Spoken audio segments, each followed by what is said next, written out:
Let's talk about that ease of use thing because you mentioned that at the top, and that is something that it attracted me initially when I first got into voiceovers, and I had already used Audacity just to record my sports broadcasts for a while. So, yeah, it seems very easy and intuitive when you first download it and open it for the first time. I've come to think of it the way people have to go through this little learning curve when they start swimming, and I'm still not good at this yet as sort of an aspiring swimmer, right? Where when you first start swimming in the water, you don't it's hard to learn initially how to breathe correctly while you're mid stroke. So it seems easier to just keep your head up out of the water while you swim, but that's actually a much more taxing and less fast way of doing it, right? And so if you can get through that initial little learning curve of learning how to breathe while you're mid stroke, you get much faster, much smoother, much easier long term, and you'll end up being much more healthy.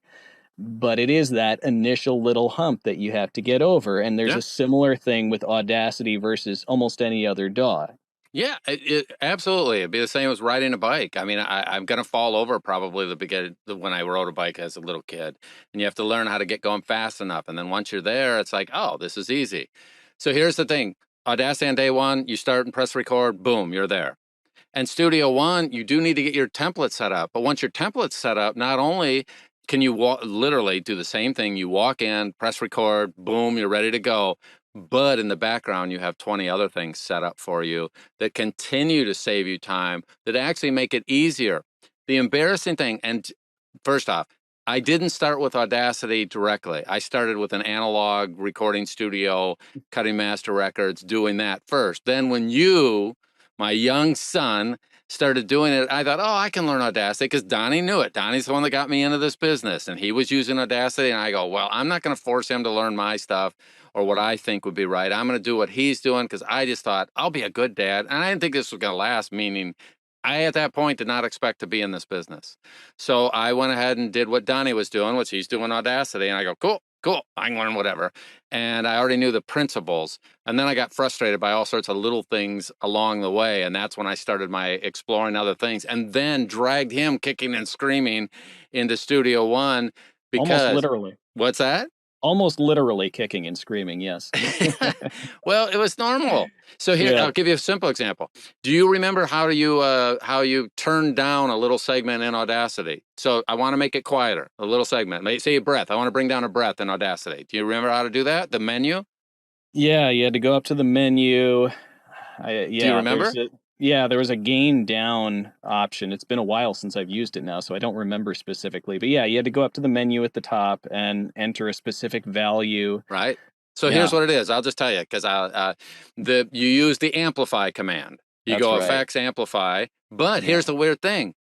Ask your mom, ask your sister, anybody who's not in audio, okay, and say, if I want to turn something down, what command do you think I would use to turn something down? If you say amplify, amplify to most people think is going up. That's going to be bigger. What they don't know is it's super easy to go into amplify and put in a negative number, -10, -20, -6, whatever. That's easy, but it's not obvious, nor is it intuitive. But there are so many people that have used Audacity over the years that you could go in any group, any place and go, I got to turn down this breath. How do I do it? Oh, it seems so hard. I can't find the command. I see amplify. I don't want to amplify. I want to turn down. So then someone would go, Don, you're an idiot. Just go ahead and put a negative number in there and it'll work. And so then I go, oh, that's easy. I didn't know it was there. So anyone who's using Audacity at first, they don't know that. It's not intuitive because the command is actually backwards of what I want to do. But there's so much common knowledge out there that it only take 5 minutes to find somebody that knew that. So that seems easy. But here's the thing. In Studio One, you highlight what you want, the breath. And if you double click on it, then you can just drag it down with your mouse and you visually see it get smaller, get larger, and adjust it and listen to it. It's actually much easier to do it in Studio One than it is in Audacity, but it's not obvious. And an Audacity user would never think of highlighting it and that they can do this little drag thing and drag it up and down and visually change it because they couldn't do it over there. If I'm riding a bike and it doesn't have gears, and then I get a bike that has all these gears, and so I could change the stuff, I don't even know you can do that if I've never been on a bike that has all the different gears. So I would just ride the bike, and if it's in a wrong gear, I keep riding it, and it's like, ah. All right, so you end up with this very interesting thing. It is easy in Audacity, but it's easier in Studio One, but I might not see that. And here's one of my little frustrations. Most of the people that are using Audacity use it because of, quote, ease of use. There's actually an easier method in Studio One to do the same thing. They just don't know where it is to begin with. And I see the inverse of this whole thing.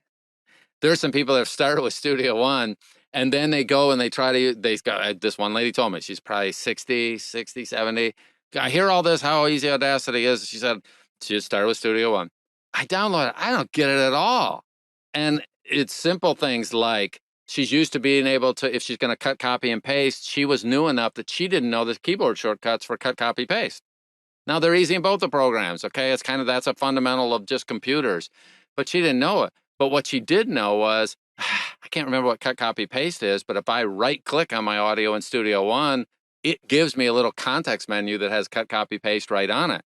If you're in your audio in Audacity, you are missing a whole boatload of shortcut menus that if you try to right click on your audio, it's not there, okay? So it ends up being that there's 25 to 100 little details that once you know about right click, something that an Audacity user wouldn't do because they've tried it and it didn't work, then they don't try it on the next DAW that they get because they didn't do it in one. So anyone who starts with Studio One ends up with more coming out the back end that are meeting specs, doing less work.